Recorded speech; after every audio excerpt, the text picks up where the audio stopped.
Você pode ser perdoado. A Bíblia faz uma promessa maravilhosa em 1 João 1:9.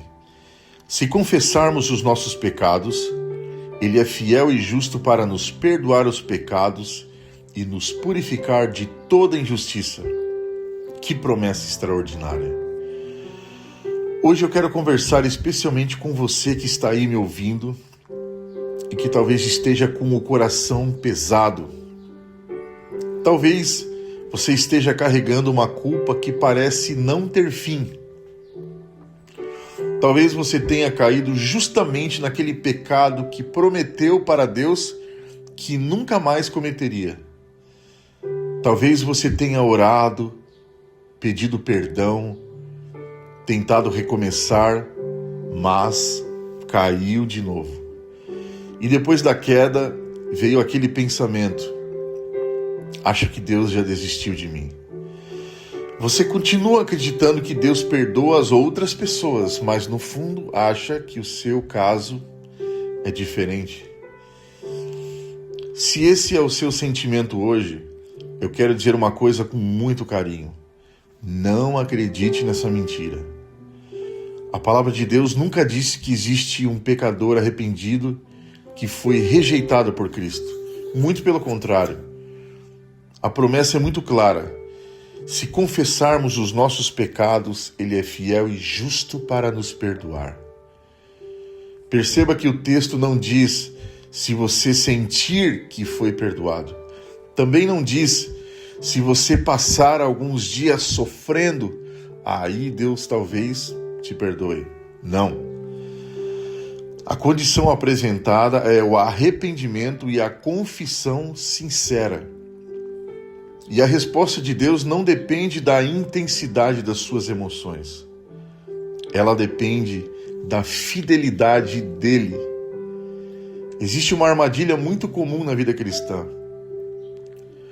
Muitas pessoas ficam esperando sentir que foram perdoadas para então voltar a ter paz com Deus. Mas a Bíblia nos ensina outro caminho. Primeiro vem a fé.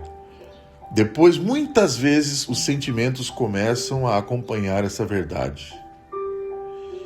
Nós não vivemos pela fé porque sentimos. Nós cremos porque Deus falou.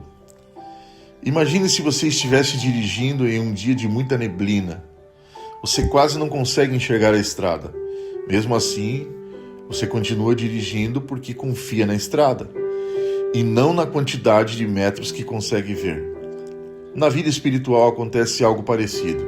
Às vezes, nossos sentimentos ficam cobertos pela neblina de culpa.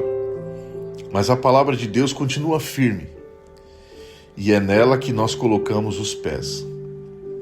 Talvez hoje você ainda não consiga sentir paz. Tudo bem. Talvez você ainda olhe para si mesmo e só consiga enxergar suas falhas. Tudo bem. Mas não olhe apenas para você. Olhe para Cristo. Olhe para a cruz. Porque a sua esperança nunca esteve na sua capacidade de vencer o pecado. A sua esperança sempre esteve na capacidade de Jesus de salvar pecadores. Foi exatamente por isso que ele veio ao mundo. O perdão não é uma recompensa para quem nunca caiu. O perdão é um presente para quem reconhece que precisa desesperadamente da graça de Deus. Se você confessou sinceramente o seu pecado, não fique tentando pagar por aquilo que Jesus já pagou. Não fique carregando uma culpa que Cristo já levou sobre si. Não permita que o inimigo use o seu passado para afastar você daquele que morreu justamente para lhe dar um futuro. Creia na promessa, ainda que seu coração diga outra coisa, ainda que seus sentimentos demorem para mudar, ainda que você ache que não merece, porque no fim das contas, nenhum de nós merece. É justamente por isso que a salvação é chamada de graça. Então hoje eu quero te fazer um convite. Pare de olhar apenas para o tamanho do seu pecado.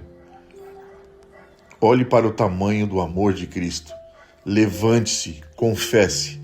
Receba pela fé o perdão que Jesus promete na sua palavra. E siga caminhando com Ele, porque aquele que prometeu é fiel. E se Ele disse que perdoa, você pode descansar nessa promessa. Que Deus te abençoe.